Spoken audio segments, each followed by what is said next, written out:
Hello, everybody. Welcome to this episode of Canines Talking Sense. I'm your host, Cameron Ford. This is episode number 103, titled, It's Not Pseudo. In this episode, I am going to talk with a friend of mine who is one of the co-creators of what is called the GetSent Tube. Many of you have either heard of it, maybe seen it, maybe mispronounce it. And I knew there were a ton of questions that come up about this product and how it's been used these days with precision explosives to be able to sell to people odors of narcotics, explosives, bed bugs, and other things. And it gets misunderstood quite a bit as a pseudo, and it's not as pseudo as the title we share there.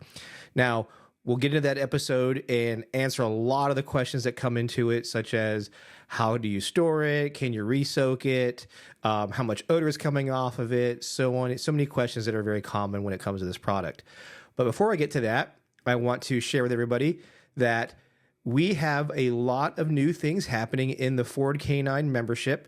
I'm not going to get into all the details here because I know you guys want to hear the episode, but if you're not a member of the Ford Canine website, I would suggest looking into it. We're going to have some giveaways, including seminars with me and Michael.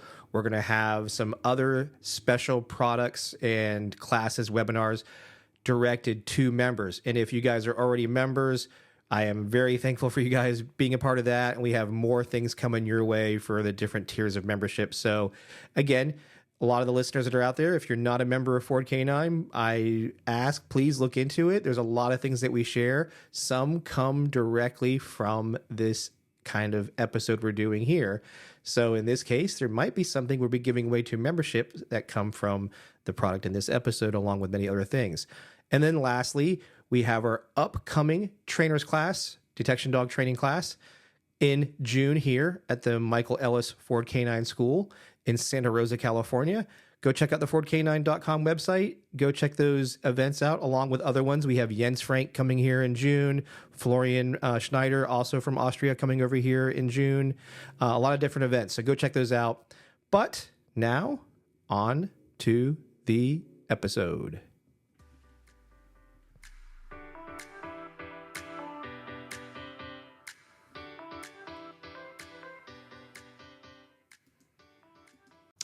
Hello, everybody. Welcome to episode number 103. In this episode, I am sitting down with somebody I've known for a number of years who has a really cool product, and we'll get to that in a second. But Gregory Heron, thank you for coming on to the show. And I know I didn't pronounce the last name properly in the French way. Thank you, Cameron, for inviting me. Yes. Well, just tell us about you, your background, what you do, and then I'll go into the thing that you provide for us in the detection dog world. Yeah, my name is Gregory Heron in French. So I grew up in France, and so now I live in Switzerland. So from education, I'm a material scientist, and with one of my best friend, we developed the GetSent Tube. Which is a training aid, which is used in the detection dog community. Okay. So basically you're in the chemistry world. Would that be a good? Yeah, exactly. So if I want to be accurate, I studied polymer science. So you can find polymer everywhere in your body. Any plastic product is based on polymer in cars. So yeah, I studied polymer engineering and science. And like you said, studying polymer, that led you to obviously a lot of different how chemicals work, how they interact with each other, the good and the bad. Would that be correct too? Exactly. So polymers, it's used from the beginning to many different things. And one aspect is really the interaction between molecules and polymers. It's what I studied during my different professional experiences. So it's why we came up also, I would say, kind of easily with the GetSent material. It took us 5 years to do it, but the most challenging part was not the material itself. It was to make it clean. make it clean was like a big challenge for us. Yeah. Okay, so you are the one who manufactured and designed and, of course, provide the GetSent tubes, which is one of the big things that I use here at our school. And I've gotten to really use these now for a number of years, but there's a lot of things, questions that come from that. So first, just tell us what a GetSent tube is and what it's designed to do. Okay. So to explain that, I need to give you a bit of a story, why we came up with GetSent tube. So everything started, I'm not a dog trainer or dog handler. I don't have any dogs at home. But one day I was lucky with my best friend. We met dog trainers, and we were discussing with them, and they told us that, we use cotton gauze, cotton ball, to train our dogs. Especially it was for cadaver dogs. And they told us that it was really difficult, for the scent to stay, during a long period of time. It also, they noticed like a loss of efficiency with, the cotton gauze and the cotton balls and all this issue. And also they notice odor modification. They have difficulties to offset the odor of the cotton gauze, like many issues. And discussing with us, and with my best friend, we say, okay, maybe we can use polymer. We can use our knowledge, what we study at school and what we do every day, how we can use the polymer, to catch an odor and to release it, in a proper way. And, when I was young, I was a big fan of Lego. So we just create a Lego. So it was like, we say how we can do it. We should use like a block, with what can attract positive molecules and another block that can attract negative molecules. And we put everything together. And it's what we did. It was kind of easy, I would say. So I take a lot of shortcuts, but at the end, it looks easy. It's what we did. Block, positive block, negative blocks, put it together. And now we can attract all the molecules, from a target odor. Okay. And for those who don't know exactly what a GetSent tube is, the best way I will describe it, unless you have one next to you, if you do. I have a sample that I can show to. You can show it on the screen. To the one that can watch the video. Yes. So this is a GetSent tube. So it's a special material which has been specially designed. I explained before, and it's in the shape of a tube. I would say 35 millimeters. And 8 millimeters in diameter, and it's empty in the middle. Yep, like a straw. And I would say for those who aren't watching it, they're listening to it. It's about 1.5 inches in length, approximately. And then for us on the other side of the system, the empirical system, about 1.5 inches in length, and it's about the width of a normal straw. And like you, as you described, you guys designed this polymer, for lack of a better term, straw, as it looks, to absorb odors. Now, give us a little explanation of, you kind of did, you said, you have the positive and negative and it absorbs it. Give us the process of, first thing is, how long or how easy does it absorb odor? And what I mean by that, can I just put it in there for 10 minutes with something and it absorbs all the odor? You gave me a great analogy actually a long time ago, and which is what I use now quite a bit, which is the kind of like a sponge example, where if you had a dry sponge and you put it in water, and at a certain point it absorbs all the water it can absorb. And then if you take it out of the water, it's going to take X amount of time to eventually go dry again. But explain it in your way, however that would make even more sense, and probably a little bit more sciencey than a water and sponge analogy. But just give us, like, how does it work? What is the optimal way to absorb odor to this? And then I'll go into the next question. Yeah, as soon as you put the GetSent tube with a target odor, it will start to absorb. When I say as soon, it's during the first 3 seconds, it will start to absorb and to collect the odor from your target. How to use it? You take the GetSent tube, you put it close to your target odor, you wait until it will start to collect the odor on the GetSent tube.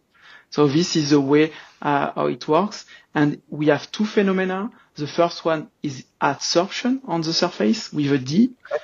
So the odor is going on the surface of the material.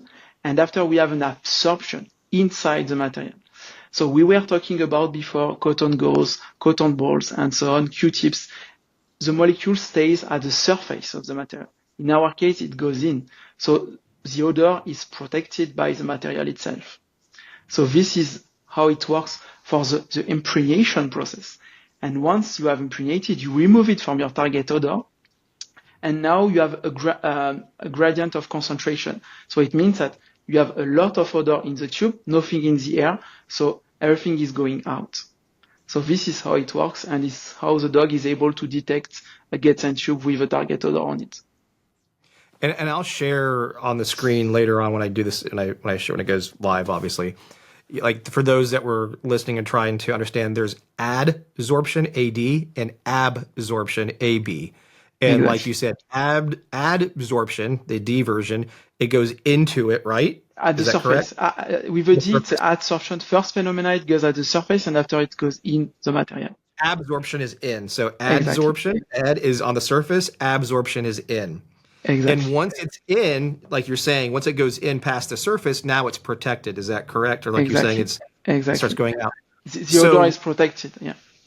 So as you said there, it can start absorbing within seconds. So then my next question is, how careful do you have to be to touch this thing? So if you take it out and you touch it with your hand, will it immediately have your scent baked in on this once I move it over?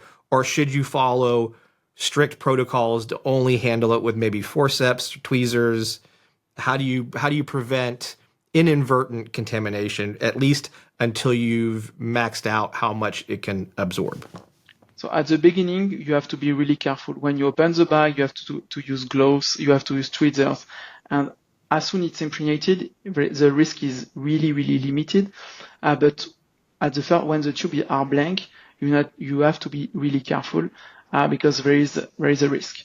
So it's why we recommend to use gloves, to use tweezers, so to make it in the right way. Yep, and I know when you send it out, there's a lot of times we get tweezers with it, so that's the reason why I wanted to bring that up. Yeah. Okay, go on. Exactly. No, this is key. You have to. It's when you do like an impregnation, you have to do it in a proper way. We recommend to use like a separated room, and to have the proper equipment to make it. So this is key to maintain like a pure odor at the end when you train. You have people who do imprinting with the get sent tube. So in that case, you have to be really careful. If you do like real scenario training, you know that in the real life, you don't have like only pure odor. So it's less important. But for imprinting, you have to be super careful. Mm-hmm. Yes. And this is where individuals or the companies like Precision Explosives who sell your tubes already impregnated with real material, real odor.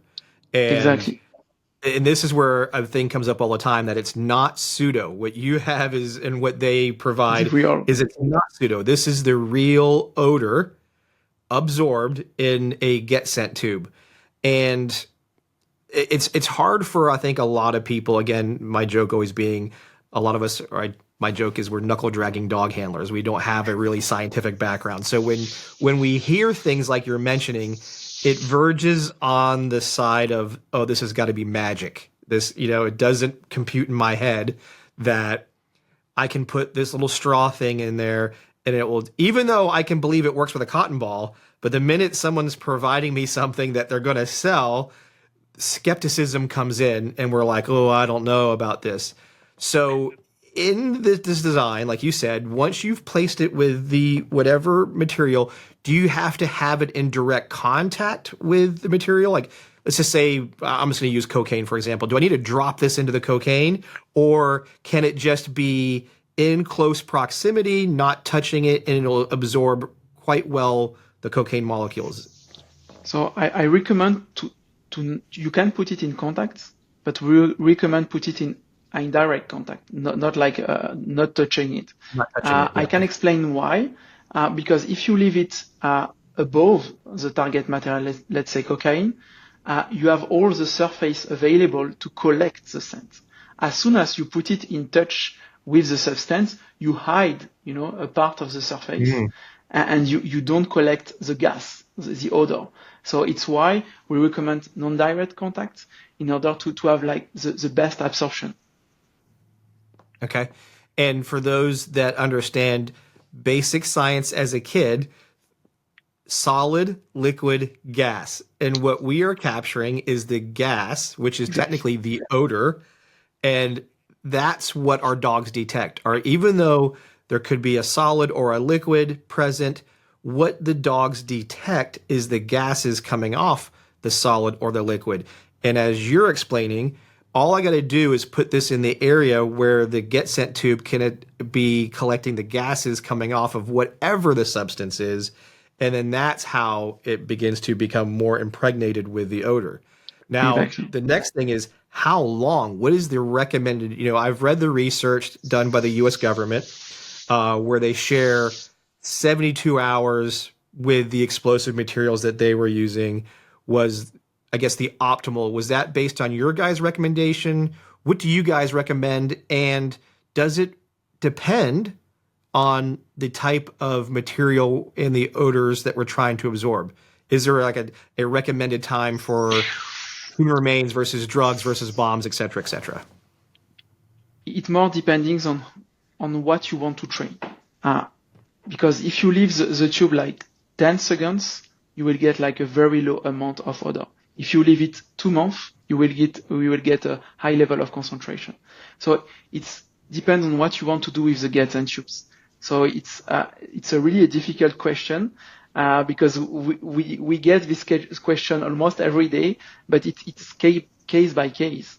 But we came up with like a rough estimate where we say like between 1 to 3 days. It's a good start when you are new with the product, when you want to gain confidence with the product, because as you mentioned before, at the beginning, everyone say it's magic before they try it. So once they try it, say, okay, it works. We have always this kind of wow effect. There are a lot of skepticism at the beginning, but once they try it, it's for life. They adopt it and they use it for. We have customers. The first one in France, he used it since 9 years ago. So since 9 years. So it's a very long period of time. So, okay. So this goes into my next question here. So surface area dictates odor, correct? Like the larger the surface area, the more gas that's coming off. That's a basic way to explain it, right? Not so much the weight of something. Not if it's 5 pounds, it means it smells 5 pounds. No. If I have 5 pounds in a small jar and the only thing open is the top of the jar, the surface area is maybe only a couple inches and only so much odor is coming out. Is that correct? Yeah, the surface leads the quantity of odor that you can see or the dog can smell, but also the concentration. Because when you talk about like explosives, you always have the same concentration. But in our case, we are able to change the concentration because you can put less or more odor. So as soon as you put more odor in the tube, you will get also more odor release for the dog. So this is it's surface, yes, but concentration as well is key. You have learned that it cannot be changed, but in our case, we have the material that can concentrate odors. So it's why without changing the surface, we can get so much odor. Okay, so go deeper on that, because one of the things that I know I have seen and others have seen where some of the skepticism comes into play is when they hear, read, or see some way or another that this little tube that's 1.5 inches can equal, let's say, 50 pounds of odor. And I know you're kind of bringing in concentration, but how does something that's 1.5 inches long put out the equivalent of if I had 5 pounds of something laid out? give that an explanation so we can understand. Yeah, it's because we are talking about molecules. Molecules is something that we are really small. So in a small tube like that, you can store a lot of molecules, and the tubes can also become bigger. So it means I can show you some pictures that the tube is 5, 6, 10 times the size of this one. Because, it's like a sponge. The sponge is small. When you have the water in it, it can be really big, and you can store a lot of water. So it's the same with our technology. So I think I have a picture right now just for the ones that are watching the video. But this is a Getsen tube. Yep. You have on the right side or left, I don't know, you have the Getsen tube, and on the other one, it's a Getsen tube with odor in it, but it's much bigger. You see? And this is one where we made it on purpose. It has been done in the lab where we have concentrated one odor in order to show how the tube can collect odors. So this one weighs 4 times the weight of the Getsen tube. So the Getsen tube is 1 gram, and it goes up to 4 grams for this example. So basically, as it absorbs, it grows in size. Is that correct? Exactly. Okay. So it's why after you have so much molecules that it will go out because we have this gradient of concentration. So it's why the surface plays a role. In our case, we cannot change the surface. So it's why we can tune the concentration with the concentration that we can absorb in the material.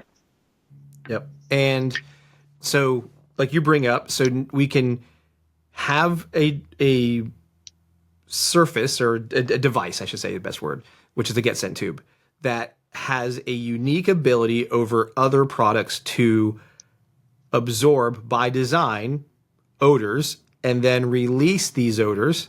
So I get my Getsen tube, I put it with, does it matter how much material I have when I put it next to the tube? So if I put, I guess I pour a plate, let's say I'm going to use black powder or smokeless powder. I pour a plate of this on a plate. So I got a big surface area. Next to that plate or around that plate, I put a couple Getsen tubes.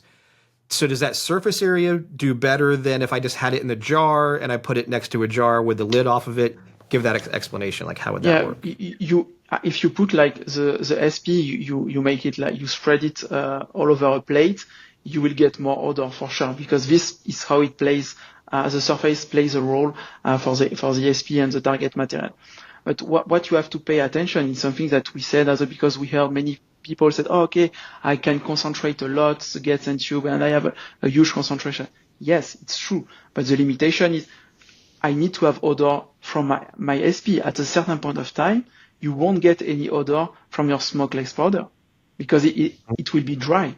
You know, we always think that the target material will emit an odor continuously, but it's wrong. I can show you many examples with TATP, for example, where at the end of an impregnation, you have no TATP left in the jar. Okay. So this is also a point where you have to pay attention. Yes, you can concentrate, but you have a limitation. As long as you don't have any more odor, you cannot concentrate. So it's a limitation. It doesn't come from the product, but it comes from the target material. Same for when you work with conservation. You have like something which is dead. At a certain point of time, you cannot get enough odor from a dead things because there is no mechanism to generate more odor. So it's kind of tricky. So we can concentrate, but there is also limitation from the target material itself. So if the target material is basically, lack of a better term, dead, but dead meaning it's not really off-gassing anymore. It's not off-gassing anymore. Yeah, it's dry. From it. Yeah, even though we're holding it in our hand, we're like, well, there's something here. I can smell what it smells like, but why does this not happen? It's because you're bringing up and this is where magic starts coming in, where people start going, well, how does this work? How can I smell something, but molecularly it's dead? So therefore, if I put a Getsen tube with it, it doesn't do it. Explain how or why that is. How can I smell something that wouldn't be?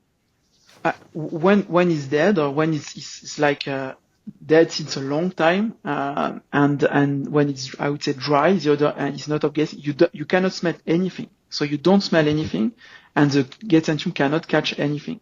So, but it happens, we have people who does like impregnation time during 6, 7, 8 months. So there is some substances that up to 8 months, there is no more odor. There is no more smell, even for you, for the dog, for everyone. So this is the case. This is the limitation when you do your impregnation. You have to make sure that your target material is able to emit an odor during a long period of time. And it's why Precision Explosive is a great partner to do your impregnation, because they have a tracking about emission from each explosives, from each narcotics, so they know exactly what the material is able to emit. This is really important, and I know this is something that is not always tracked in the industry, but you have to track. You have a lifetime, even for explosives. So you have a lifetime. At certain point of time, there is nothing coming out from the explosive. You know what I mean?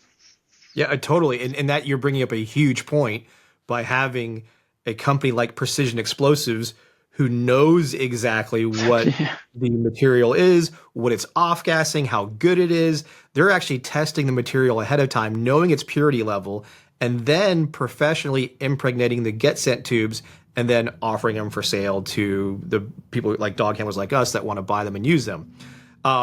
Now, they have their list of explosives, narcotics, electronics, bed bugs, I believe now, and a few other things. But let's go into, which is a big part of our audience, the cadaver, the human remains teams. What would you recommend? So the biggest issue I know search and rescue teams deal with is the ability to replicate a full human body and what that's like. Can a small get sent tube replicate an entire human corpse, or is it going to be closer to like a leg or an arm? Or how does that community begin to understand the use of a get sent tube to accomplish their mission, which is going all the way from small body parts, which is, some things they may have to deal with, but in many cases a full corpse of decomposition material? Explain like how we could use get sent tubes to accomplish that mission. As soon as you have the right setting for the impregnation, yes, you can have a full body. What is the right setting then for them? This is tricky because you need to have like a box, like a big glass jar for a body. So most of the time is a limitation. So we work like with medical centers where they have like bodies when in closed environment. It's not like 100% closed. So we do the best that we can, but there is also some limitation because they might have orders coming from around because it's not closed 100%.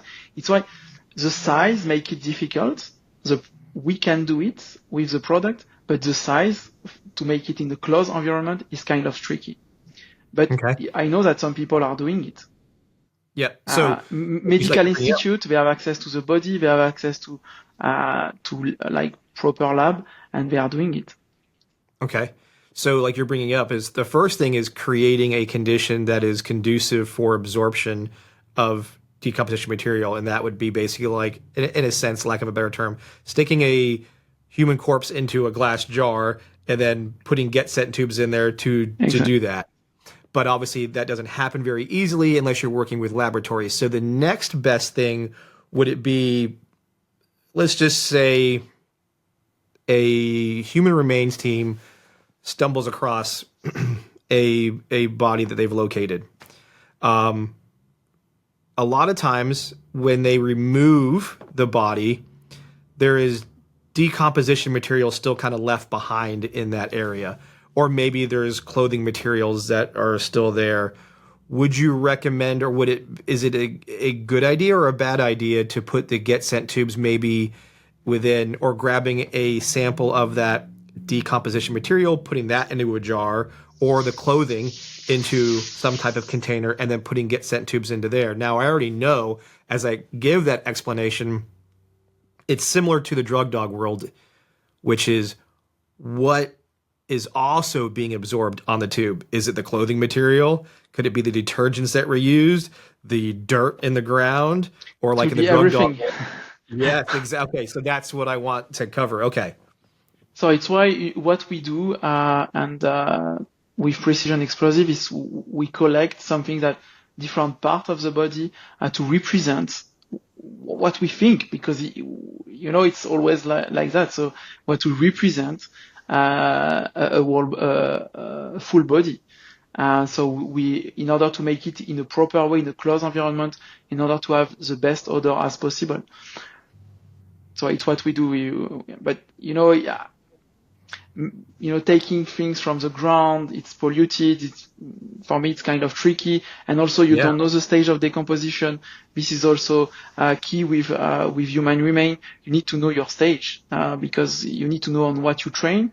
For sure, you want to bring like a diversity of samples to your dog, but you want also to know which type of samples you brought to your dog. So it's where comes you come with the tracking and so on, recording everything you do. And for me, I prefer to know what I bring to the nose of my dog. It's my point of view as a scientist coming from, I'm an outsider. I'm not a dog trainer, but it's my point of view. Yeah. And it brings up a big question that comes up a lot, which is, from one point of view, nothing we really encounter in the real world environment is pure, right? It's got levels of contamination, whether it be, like I said, drugs, explosives, human remains, et cetera, et cetera, et cetera. But training on the pure form of something scientifically, like you bring up, is important in the sense of, now I know what my dog is smelling. And like you said, I know what I'm bringing to my dog's nose. The other thing is, we also know that with giving a dog, let's say, purity with either a high frequency or a long history, with some dogs, they'll say, I know the pure, but the minute now I'm smelling a contaminated version, I don't know it as well. And I know the answer being that many scientists agree with, and this comes out of the research with Nathan and Paola and so forth, where we give the dog a picture, but it's important that we give them these additional pictures with the chemical there. So that way they understand that despite me training you on something, let's say, very pristine, the real world's not pristine. So we need to expose you to a lot of variables of this. And go ahead. I know you. Go ahead. No. It's exactly what you are saying. So at the beginning of the training, in the imprinting phase, you have to bring like the pristine odor. But as soon as we are progressing in the training, we should show to the dog like the versatility of the world. It's like when you raise a child, it's the same. At the beginning he's kind of protected in the like a bubble, and after you show him or her the reality of the world. And we can take this analogy for the dog, and it's what the scientific community agrees that is how we should proceed. And I fully agree. And what's even more unique, this is where other scientists come into play sometimes when they talk about the average handler, the material that they're given to train with. They may not even know what the purity level is. They're just given, here's your kit, here's your stuff. It's tested positive, or it's tested for, we know these chemicals exist. But what they don't know is what other chemicals are also there that might be even stronger than the target odor. And then the diversity of a dog's nose. Not every dog's nose is exactly the same, even if they're siblings. Their nose qualities or abilities are different. My joke always is, we all know who Michael Jordan is. Michael Jordan is an amazing basketball athlete. How many of them know his brothers? Same genetics, but we don't know, so even though there's something genetically the same or it's the same breed, it doesn't mean the nose is exactly the same, which then goes into the chemicals. So I'm training this dog on this kit that I have, and then back to that statement I made a minute ago, which is, if I give this dog this training sample with high frequency, long history, the dog will get really good at telling me that setup or this profile exists.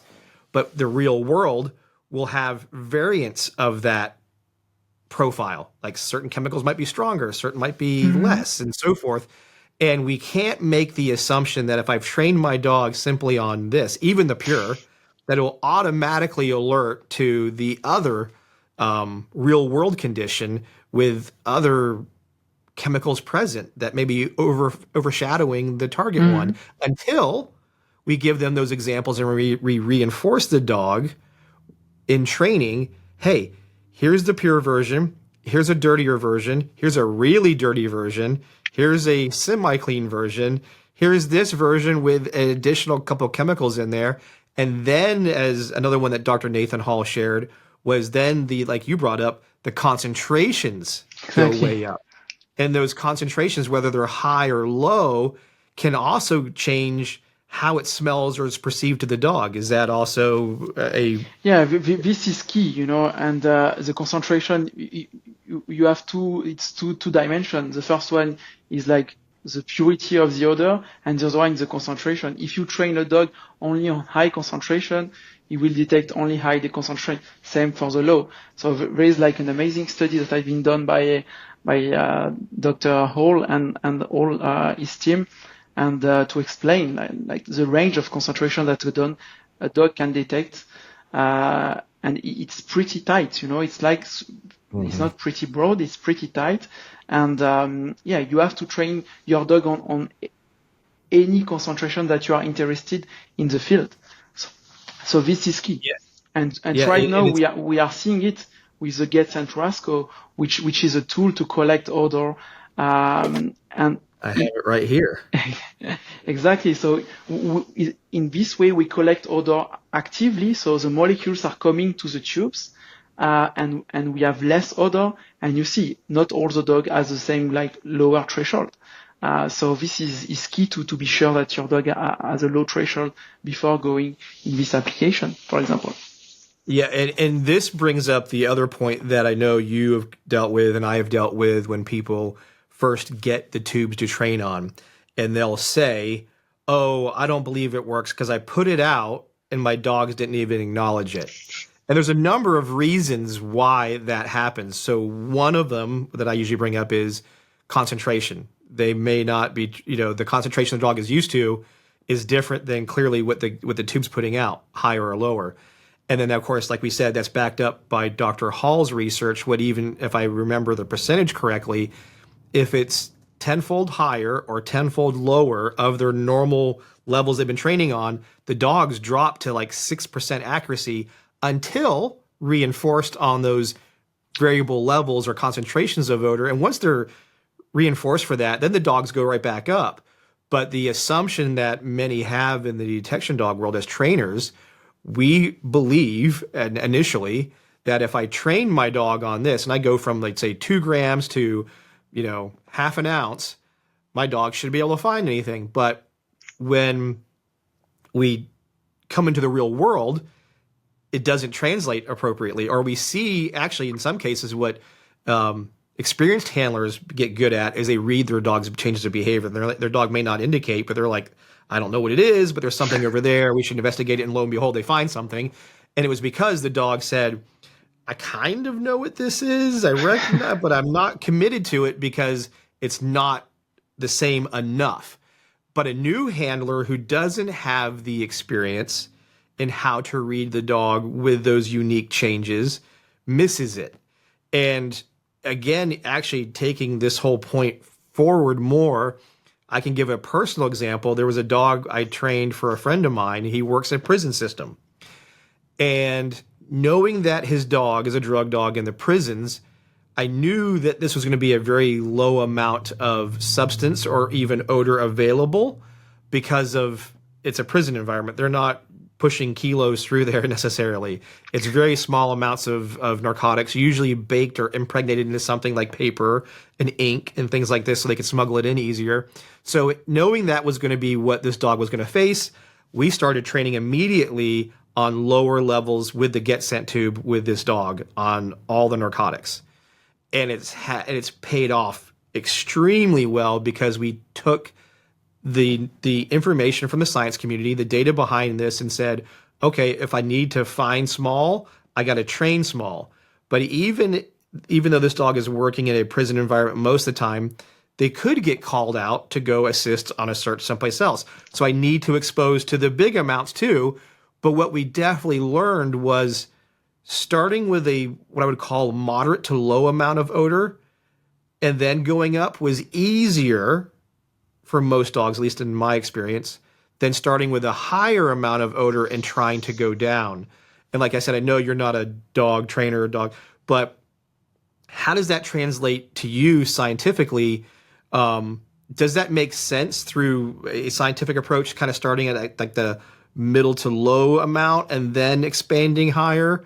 How does that kind of? Yeah, I observe that with the Getz and Trasco, because we have to decrease, I would say 50% of the time we have to decrease the odor, and it's more difficult when you do it at the opposite, because we have dogs that we train from, not us, but our partner, they train from like a green dog and to do only Rasco. So they start small, and the time of training is shorter than the one that we have to decrease the concentration. So this is something that I have observed myself. I don't feel comfortable to say, okay, it works like that. I'm not a specialist. No, I agree. It's not a blanket statement. But it makes sense because it's like when you start eating. You put a bit of salt, you feel it. As soon as you put more, you feel it as well. It's something that we can understand as a human. For a taste that we are really when we taste something with salt, for example, we can clearly understand the phenomena behind. Yeah, that's actually, I love that analogy. I can taste something even better when it's moderate to low versus if I took like the whole thing of salt and put it in my mouth, that would be a totally different reaction. So that's actually, exactly. I like that analogy as something that we as humans can understand. Doesn't mean that's the way the dog always perceives it, but at least it helps us understand conceptually that's something that can happen. Okay, so now we kind of got how to impregnate it. What's the best way to store these? So I impregnate it. I now store it. How should I store it? And then each time I go to use it, what happens each time I use it? And then by putting it back, can I re-impregnate it, or is it just better to put it back in the whatever, let's say its own jar, or So explain storage and explain usage, and then restoring. Yeah. So the best way to store it is to use like a small container like that, like it's a glass vial that we have developed for Getz and Tubes. Why small is important? Because as soon as you have a lot of head space in your storage container, you can lose a lot of odor, because how it works to stop the release, you have an equilibrium in the vial. So as soon as you open, you lose some odor. So it's why for longevity purpose, we recommend to store in the very small one. So this one works pretty well. A TAD is a great tool as well to store and to use the Getz and Tubes. You have different size. So this is also like a great wine. We recommend to store in something in glass to avoid any interaction for like hermicity reason as well. So this is our recommendation. So as soon as you use the tubes, you have to track the time that the tube is out, because it will be really useful for you, because you will know when you have to discard the Getz and Tube. I explain. So if you do 24 hours of impregnation, you will get 24 hours of continuous use training, I mean. So you say, today we are on Tuesday, I spend 2 hours training. Okay, I have 24 minus 2. I still have 22 hours of training. But you have to track your time. So this is key, because I have a lot of people telling me, yeah, I have Getz and Tubes. They work super well. Since 3 years, I use it. Or it's amazing. Yes, it's for sure. But how it works? We have a steady state where you will release a constant odor. After these 24 hours, you get a drop. You still have odor on it. But at this stage, you have a big risk of pollution. So yes, your dog is eating the Get tube, but you don't know if it's the right odor. There is a target odor for sure, but there is maybe grass odor, there is maybe gas odor, there is many background odor. So that you don't want to train. You want to control your training head. So it's why after 24 hours, if you have done the 24 hours on training, we say you should discard your Get tube. And it's why it's key to track your training in order to make sure that you use the right training head at the right moment. That is a huge help. So 2 big takeaways for me on that one was I put my Get Sent tubes usually into a typical size mason jar, let's say, even though it's not a mason jar, it's actually from a science lab. And it has bigger head space than what you showed me. So that's a big thing. And you'd have to talk and you'll have to share with me or how I get some of the smaller ones. Second part is, which is really helpful, the amount of time to use the tube matches your impregnation time, which is again super helpful. Now the second or the next part of that question is, we'll use your example. I've impregnated this tube for 24 hours. I put it out in my environment for training today. It's been in that environment, like you said, for 2 hours. In that 2 hours it was in the environment, is it absorbing, let's say, the desk drawer odors or the ground odor if I put it outside? Is it absorbing those things? And if so, what can we do to protect it better? So in this period of time, the risk of pollution is really limited. I explain why. Because as we have a lot of odor in the Get Sent tubes, there is like molecules going out from the tube every time, So you have a kind of like an army protecting the tube, you know what I mean? Because molecules are going out. I like to use the highway analogy. Is the same if you are you take a highway, 5 lines, we are all going the same direction. It's a rush hour. So it's difficult if someone like took the wrong entry and wants to go in the wrong direction. So this is the same. When we have like everyone in the highway with 5 lines and someone wants to come in the wrong direction, it cannot come in because at the end it will be stopped. And the same for molecules. So it works in the same way. So it's why during this period of time, there is like very limited risk of pollution. We never observe any pollution, but after 24 hours, you can have pollution because in that case, there is a low amount of odor, not enough molecule to protect the Get Sent tube, and in that case, you can be polluted. So that's super helpful because let's say now I've put it out for 10 hours of time and training time over a period of, let's say, weeks or months. I'm at half-life, let's say. Once I hit half-life, it becomes easier and easier to contaminate. Is that correct?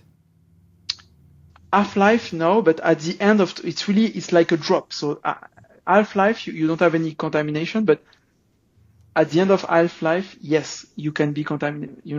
At the end of because you release constantly, but as soon as it's done, you have like a drop of concentration.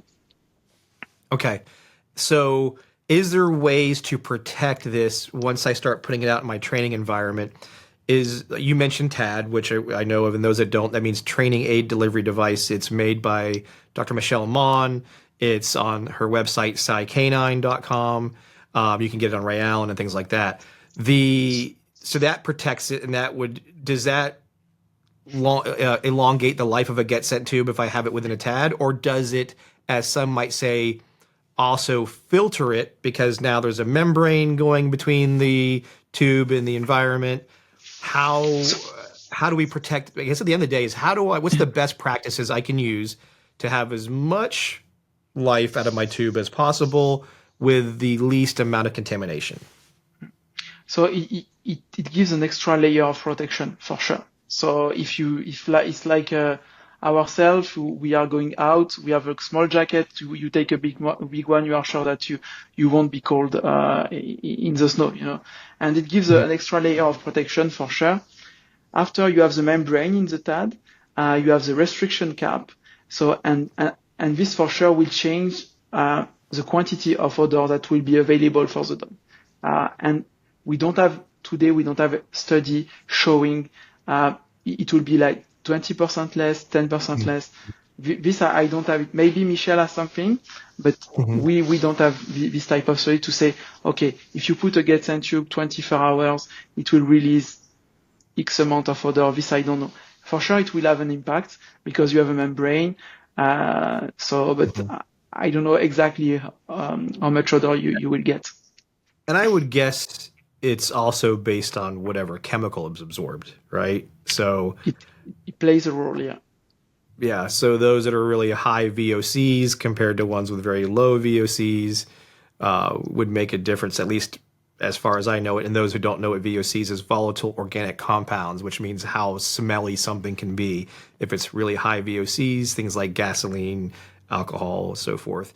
It also means they burn off the fastest too. So high VOCs, it smells stronger. And this is kind of a general. I know there's chemicals that are different than that, but generally speaking, things like that you can smell bleach or you can smell alcohol, you can smell gasoline, but they also burn off faster than other things too.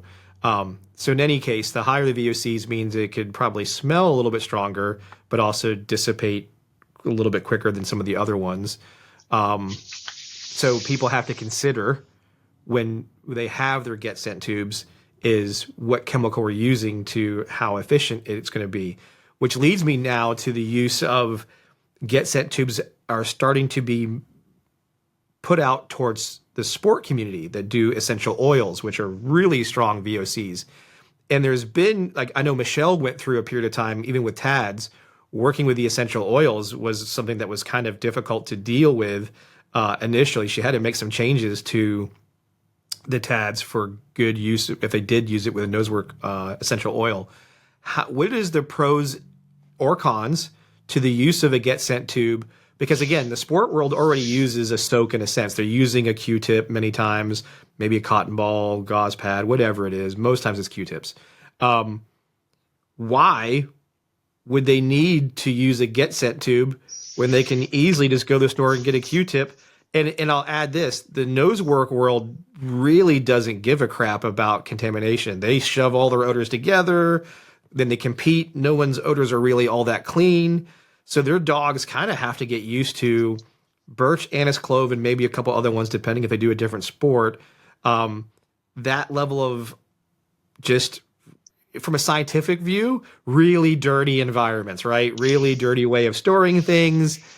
What is the advantage of a Get-Sent tube to be incorporated in the nosework world? So if I look at the Q-tips, for example, I don't know what is the composition by heart from an essential oil, but Get-Sent tube is made to catch all the molecules. If you look at the Q-tip material, it's even not made to catch molecule, but you can catch some molecule, not all. So imagine you have a smell and it's a compound of 5 different molecules. Maybe today they are catching only 2, and the rest is not catch. So you are showing to your dog only a part of the spectra, only a part of the odor. So this is one thing. And the other thing is, if you train your dog with Q-tips, it means that at a certain point of time you have to offset the odor of Q-tips. But how you can do it when you have a product that is not stable in terms of odor? We did a lot of analysis in our lab to show that Q-tips 1, Q-tips 2, they don't have the same odor in the same package, same product, same brand, but it's not the same. It's how we came up with Get-Sent tube, because we learned from the people that cotton gauze doesn't have the same smell. And this is key in the training, because it was something that I was struggling to understand at the beginning. Yeah, I use cotton gauze and I offset the odor, but how you can offset something that is not stable? It smells A and the other one smells B. For sure, there is molecules in common, but the full spectra is not the same. So it's why for me, using a standardized training head helps you to have like a better performance at the end. And it's always a question what you want to reach, what you want to get. If you are looking for efficiency, use a Get-Sent tube. If you just for the game, and you can still use Q-tips, your dog will play, he will be happy and so on. But it depends where you put your cursor, And what I really liked and what I took away from what you just described is, and I hope other nosework competitors take this in too, is let's just say the spectrum of a nosework oil is A, B, C, and D.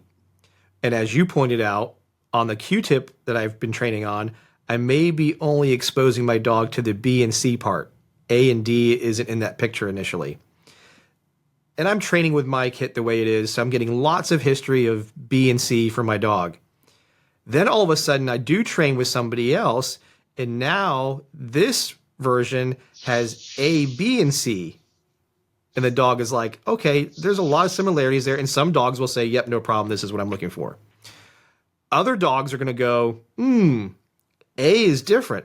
I'm used to B and C, but there's A here now. Or maybe there is A, B, C, and D. So now we've got two additional ones. Or it's only A and D this time. So the dog's going to go, again, there's something here.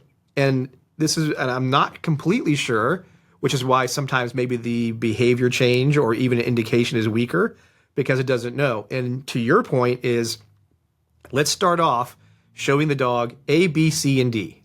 Mm-hmm. And therefore, exactly. if B and C are there or A and D is there, the dog understands. But as we talked about earlier, it is going to be important that, and we can't necessarily make the assumption that even though I've trained on A, B, C, and D, my dog will make the immediate leap if B and C are the only ones that are there until at least reinforced. So what's happening by accident, generally speaking, within these detection communities, whether it be sport or otherwise, is the environment, the world sometimes ends up filling in those holes for us by accident, and we end up reinforcing some of these things, which is why we see inconsistencies. Because we believed in whatever, detection discipline we're in, we thought our dog knew the whole spectrum, and maybe the dog didn't. But over time and by accident or on purpose, we expose the dog to these various combinations. And then over time and with history, the dogs go, okay, so what you really want me to do is tell you if A and B is there, C and D is there, A, B, A, D, they start realizing, but it takes time to get the dog to understand these variations. And if these particulates or these molecules of this profile is there, I want you to tell me. Where it gets really tricky, like going back into the professional world, is sometimes those other chemicals in the profile, if by themselves are completely benign, they don't mean anything. And if by accident we have done a lot of association without even knowing it to that one chemical that really doesn't mean anything by itself, but when combined with this other one is relevant, it takes time. And then that's where, for people, where proofing comes in. This is where I can say, I can put out, let's say, the A by itself, and A by itself doesn't mean anything, but when A and B are presented together, I want the dog to tell me. But I have to show them that A by itself means nothing, even though A may smell stronger than when A and B are together, right? Yeah, exactly. So this is where minds start breaking, and I see smoke coming out of handlers' ears because we want it to be simple. We want it to be, hey, all I need to do is have this one thing, train my dog to it, and then it will find it in all these other conditions. And the highlight of this conversation, which has been really good, is we can't make such huge assumptions. We also want to make sure we have at least good clarity at the start, and then make sure we start going through some variations. And then this leads to this next question. So if I'm using get scent tubes to train with, how important is it to also have get scent tubes as a proofing item that have no odor on them, just to make sure the dog isn't paying attention to a polymer, for example? So I'm going back to also the Q-tips, just to give you a few other highlights, and I will answer your question. But okay, also perfect. What is key by using get scent tube is you have a controlled concentration, so a stable concentration. When you use a Q-tip, you will get, like we were talking about this earlier, you will get a high concentration at the beginning and few minutes, hours, you even don't know, later you won't get the same concentration. So you have to know on which concentration you train your dog. It's key to use it with the Gets and Tube because you can tune this concentration. So this is also an important point for the Noseworth community to know, because at the end it brings like more performance. To coming back to your questions about the blank Gets and Tube, should we use a blank Gets and Tube? Should we proof our dog with a blank Gets and Tube? The answer is no. If I would have been a businessman, I would have said yes, because you will have to buy a lot of Gets and Tubes. But I have to be honest. No, we worked a lot in order to make the Gets and Tubes without any odor. It's where we spend all our money, all our research and development in order to make it without odor. For the reason that I said before about the cotton gauze, that it was with an odor and is difficult to offset. Okay. People have tried to train dogs to detect blank Gets and Tubes. They didn't manage to do it. So it's why today, after like almost 10 years, we feel like confident to say you should not use black Gets and Tubes. Most of the time, people do it at the beginning just to feel comfortable, to say, okay, there is no risk. My dog is not alerting on the blank Gets and Tubes. But yeah, you should not do it because if you do that, you have to change the blank Gets and Tube every 10 minutes. Because as soon as it's out, your target odor is somewhere, and it will have a bit of target odor. And if your dog has a low sensitivity threshold, he will alert on the Gets and Tube. Okay. So help my brain understand this part too. So let's say I order from you guys blank Get Sent tubes, and you ship them to me in the little small bags, the Mylar bags. How do I know that in that shipment that took, let's say, 5 days to get to me, how does my Get Sent tube not absorb the bag? Because the bag has been cleaned. Okay. So we clean the bag, we clean everything. There is like a special sealing on top. We use like specific material. Everything, what we do is come from the pharmaceutical industry. Even if we buy bags pre-made, after we have a cleaning process in-house, even if it's from medicines normally, we clean it in order to make sure that there is no odor on it. So it's why when you receive it, we are confident that it's not polluted. Okay. So then that helps that question, because that comes up from time to time, is if this thing is designed to absorb odors and I was shipped to me in this thing, you guys actually go above and beyond because you have the machines there to tell you if there's odor present or not. You clean it, sterilize it, and then place your tubes in there, and there's protection. Yeah, everyone is welcome in Switzerland to visit our factory. So what we do, we have really like a cleaning process. And as I said, it's like pharmaceutical industry. All the people on the line wear like hair protection, bird protection, special clothing, no fragrance, and everything is in a closed environment. And we clean everything, bags, labels, in order to make sure that there is no pollution. Perfect. And we are able to assess that with a tool, what is called GCMS analysis. We don't release a product on the market if it has not been assessed and if it doesn't fit our requirements. So this is key as well. So we analyze everything. So we have like a batch release, what we call assessment, in order to make sure that the product is clean. Perfect. Yeah, that's important. And that's where I think what sets you guys apart from anything else that's out there is the process. You have the people, which is you guys, the scientists who've done your homework and you know what you're doing. The process you have is making sure that this is done a certain way to prevent potential issues, and then which makes then your product really a sound product to go out to us consumers to utilize for our training.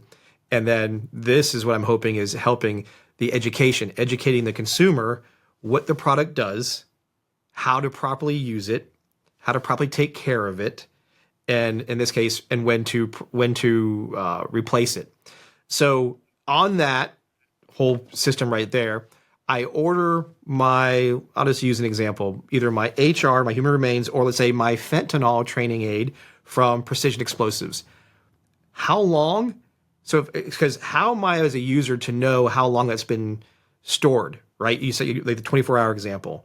How long do I know the precision? Because when I get it, how many hours do I have with it? So Precision Explosives, yeah.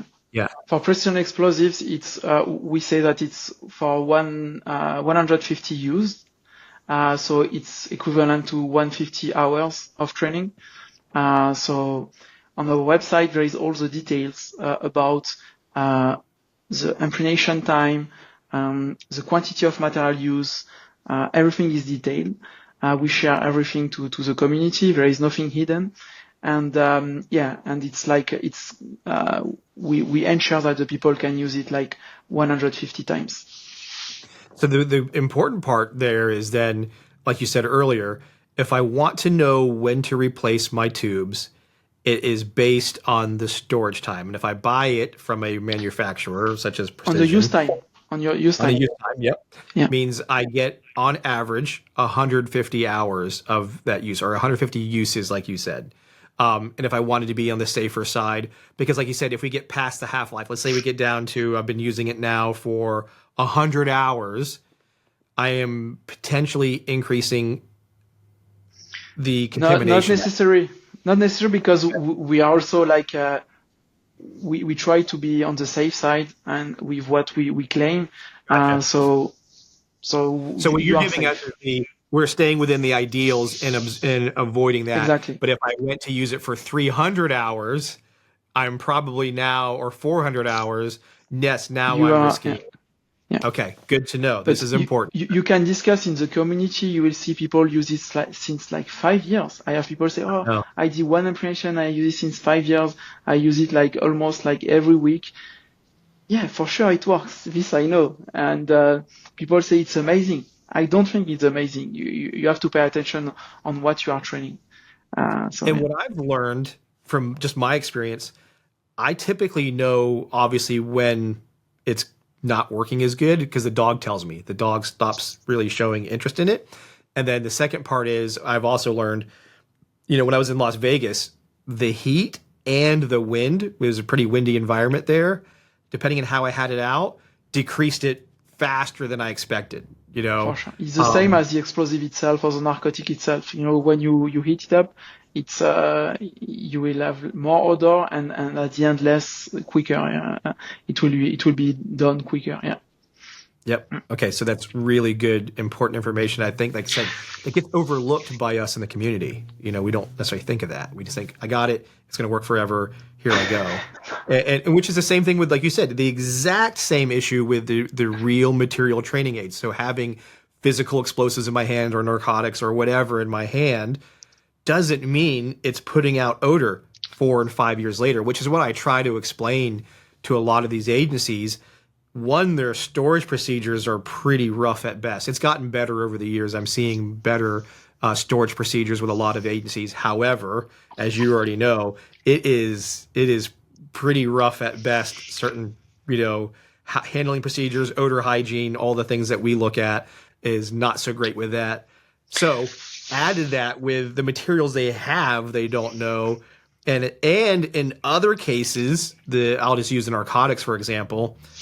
A lot of times the narcotics that officers get their hands on to train have been sitting on a shelf for 5 to 7 years waiting for that evidence item to be adjudicated so they can be released for training. So they're already even starting with goes back to a lot of the chemists that say, whether they're arguing for pseudo or arguing for something else, your material that you guys are starting with, you don't even know how good it is. And I am, again, seeing better teams or agencies starting to ask that question, like how long, what's the quality of my training aid, at least asking for some reports.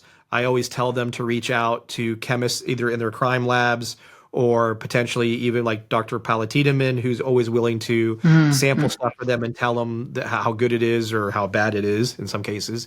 So that way at least they know with what they're working with.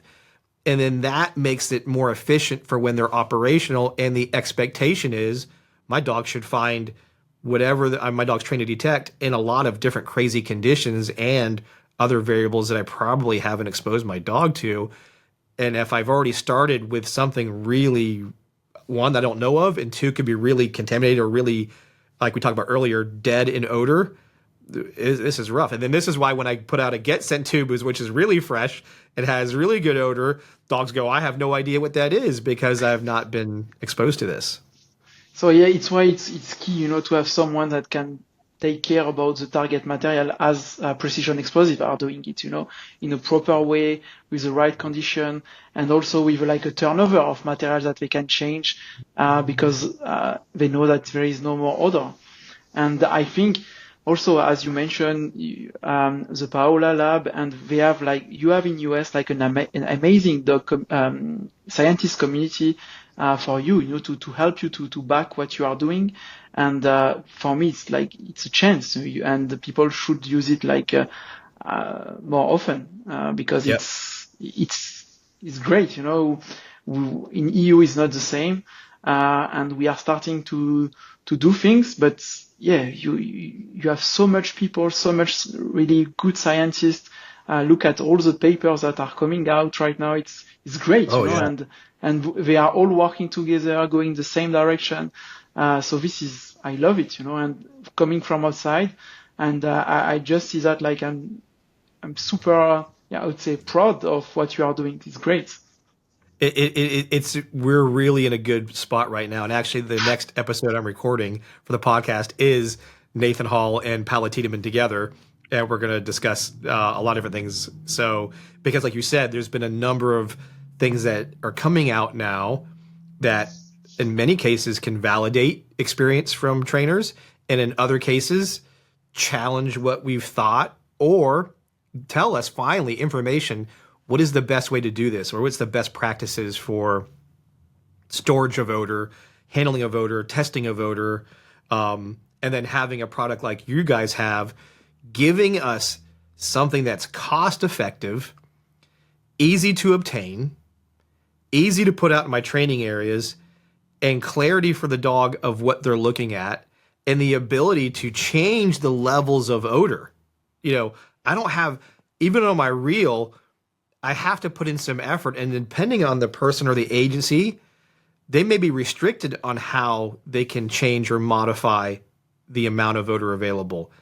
So having something that's right in my hand, I can do different things with it to accomplish these different variables of odor and what I want my dog to understand. That's game changing. That's huge. That's science coming into our world and helping us out versus us kind of doing what we call redneck engineering and taking some type of training aid and doing something crazy with it. If I want to, for example, expose my dog to, let's just say I'm going to use a drug dog handler, cocaine.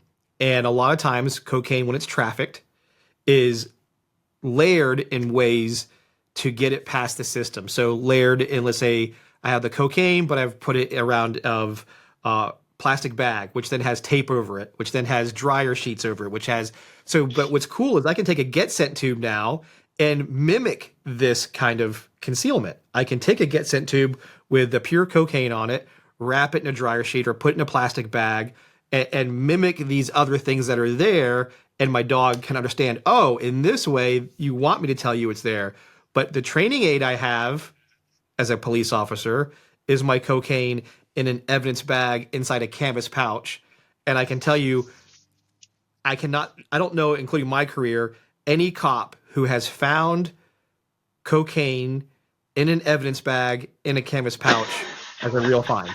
So if I'm giving my dog a huge history of this is what the odor profile looks like, but I expect it to find it in a totally different profile, like I described, I need to show that dog that profile. So having a Get Scent tube with whatever the odor is, and I can mimic conditions in which something could be trafficked, shipped, stored, etc., and get my dog to understand if it's like this, still tell me it's there. Even though my training kit that's given to me that has the real substances has limitations to it. this gives me a tool to create variations that are matching my real world. And that's a big time thing. So I want to get to this device. We brought it up already, and I'll share a better picture online. The Roscoe device, as you guys say. Yeah. What is it? And how does this change the game in the detection dog world? I don't know if our audience are used to what we call REST. It's a remote explosive scent trace detection. So in the past, people were using like cigarette filter material in order to collect odors from like big containers. And it's used in France, in the Netherlands, to check like air cargo.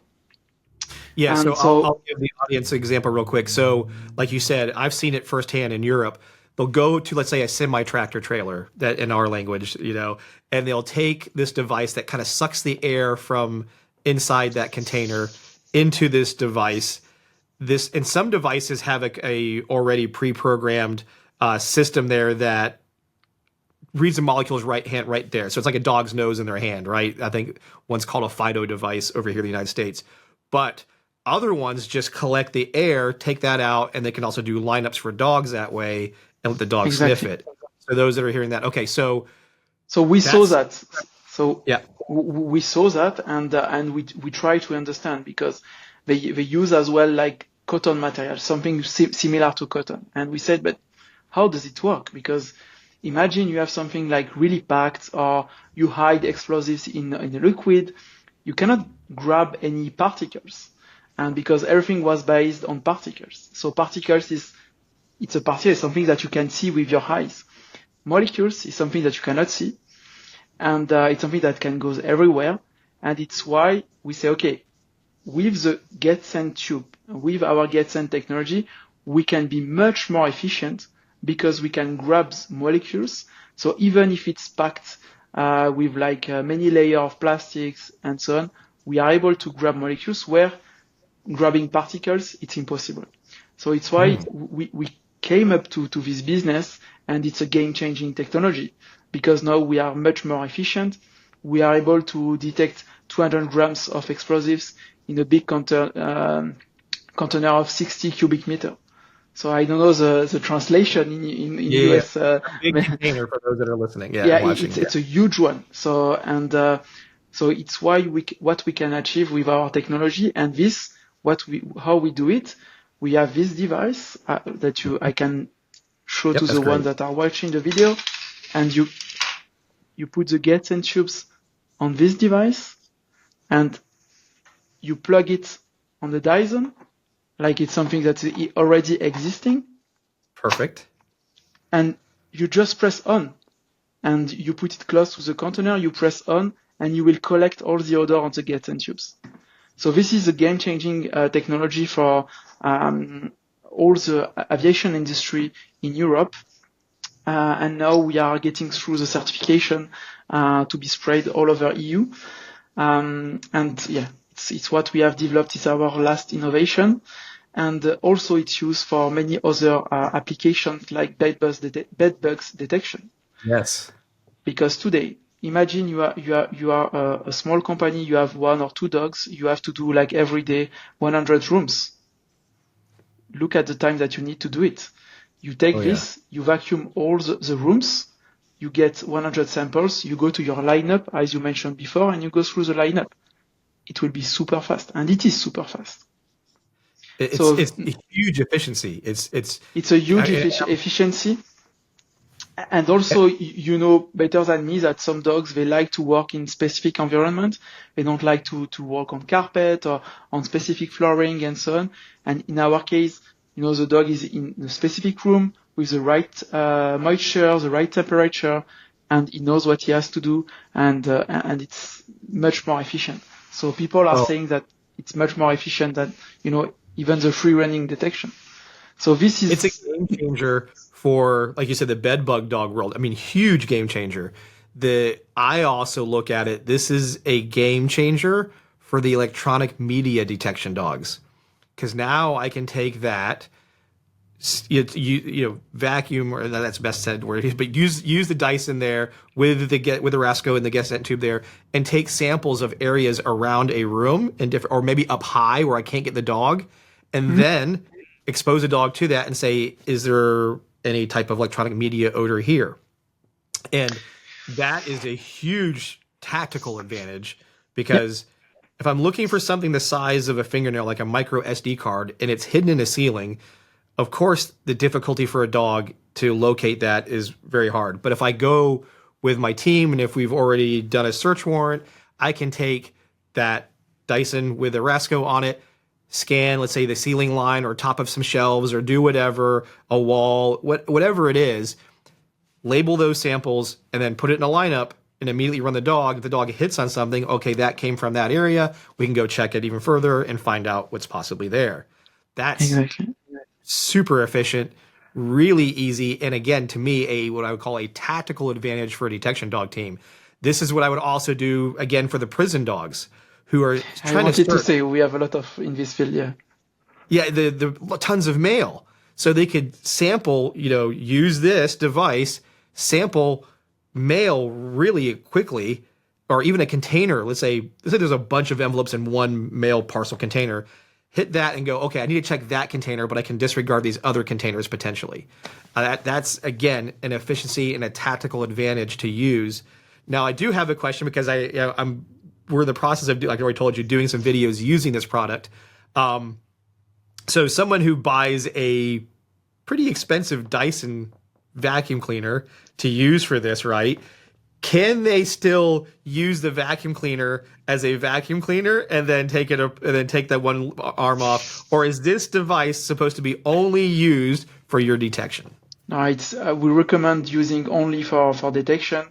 In all our development process, in our testing phase, we never faced any pollution on the Dyson. But we have to be cautious. We are talking about detection. We are talking about bed bugs. We are talking about explosive. We have to be on the safe side. So it's why we don't recommend using it for cleaning purpose. Anything else? But how often do you have to clean the vacuum cleaner? So once I've hooked the device, I've scanned something, do I need to take the whole thing apart and clean it? Like, what do I need to do for the Dyson piece? I mean, the Rasco piece is pretty easy. Blank run. So you do a blank run between each sampling. So you do like 10 seconds blank run in order to make sure that you vacuum something else. Just 10 seconds to make sure that your device is clean and you can go again. Everyone, as we are not like dog trainers and we are not operating with the device, we help for sure at the beginning, but we have some people who clean the device between each 10 inspections. It depends on people as well, but what we recommend is a blank run between each room or each container. But you were talking about jail before, but imagine in the jail room, you don't need to go in. You just you can do it from the outside. So this is also a big advantage for narcotics in school. You just need to vacuum the lockers if something is hidden. This is also very easy. Food, we were talking about in some country, you don't want to come in with some food. So you can vacuum a car, you can vacuum a plane, you can vacuum many things. So this is a game changer for the industry. And today it's a completely a huge shift for us, because we are focusing a lot on this product because we have a lot of requests that we have to handle. So.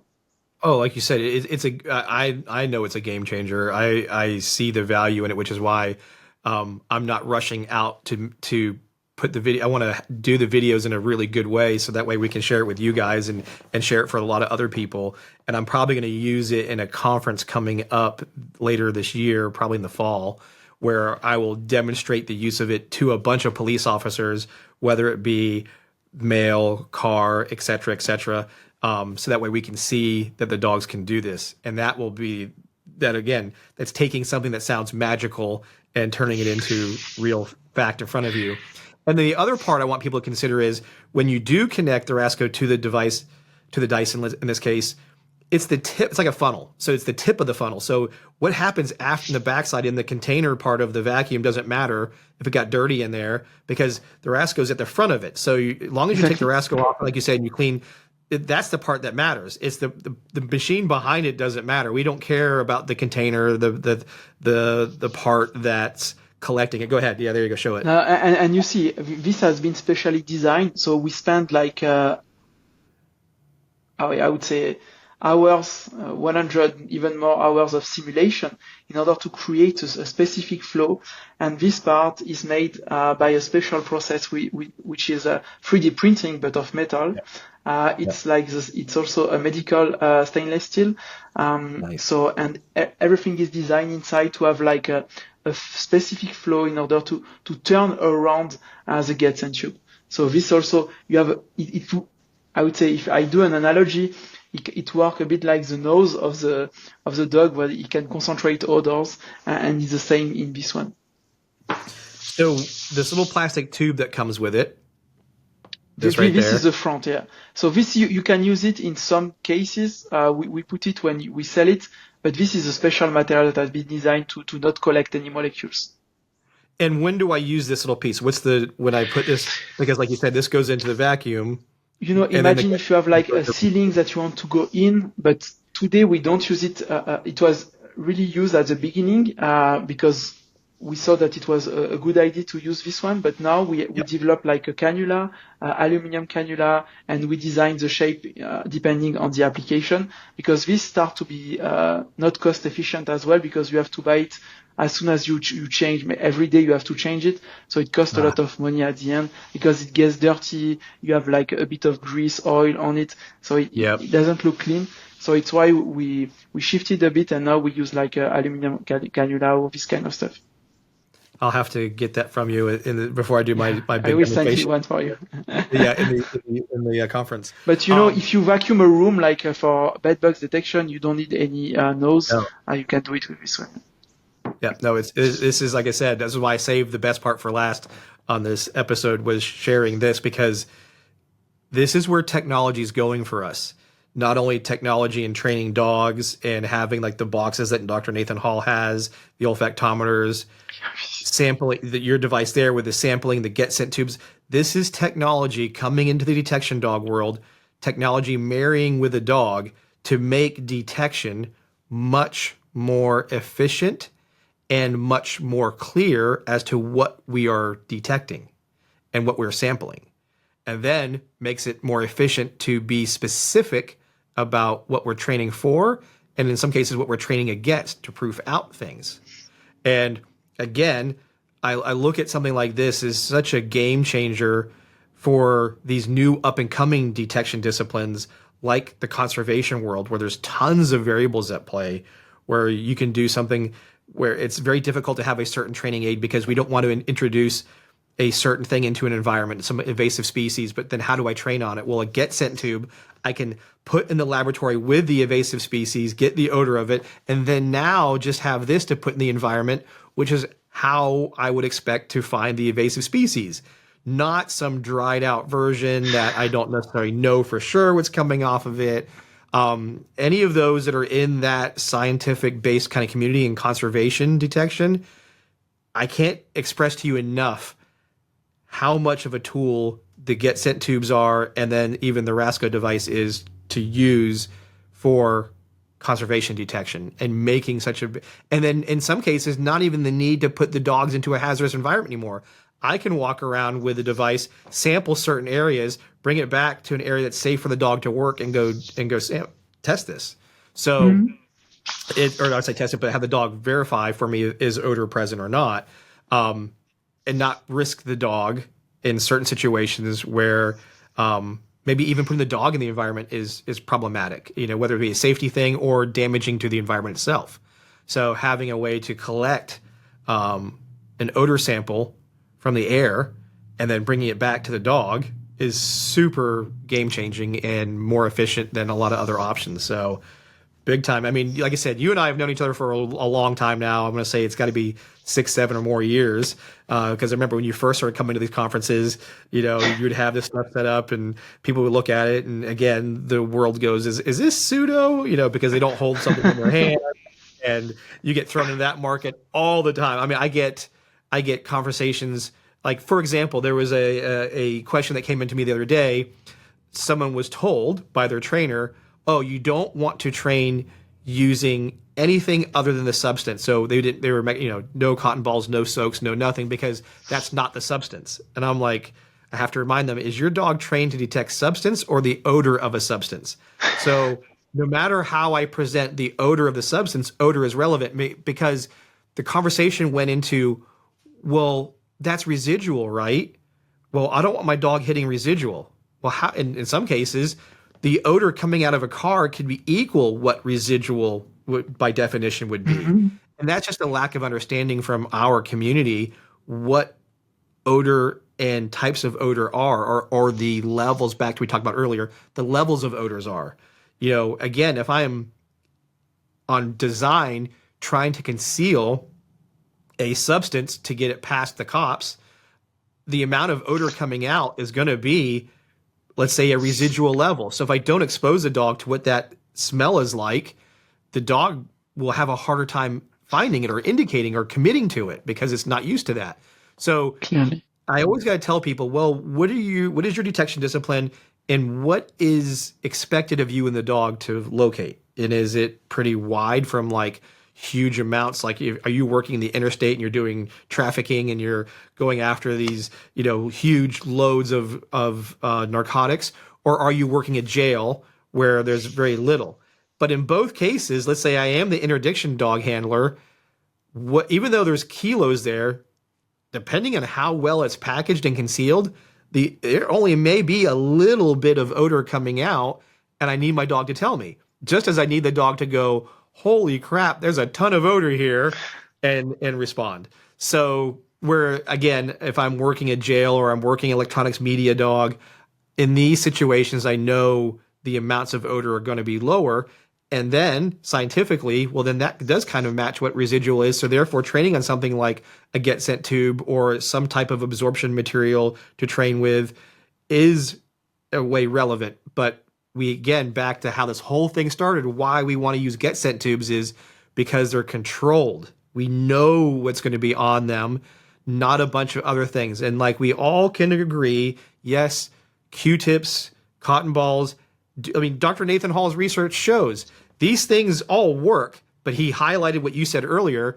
Cotton balls die off really fast. The Q-tips die off fast. The gauze samples die off. He had to clean it. Off. So in his study, he was saying that he had to clean the cotton ball. He had to clean to make it. Yep. So yeah. So not everyone has this at home, Yep. No. And though it may be quote unquote cost efficient to have a bag of cotton balls, but like you said, now I'm adding the extra steps of I got a proof off the cotton balls, but as you pointed out scientifically, I can have 2 cotton balls from the same bag. It doesn't mean that they are smelling the same way. They could be smelling completely different, and there's 2 different cotton balls. So it depends on which one I grabbed smelled like this.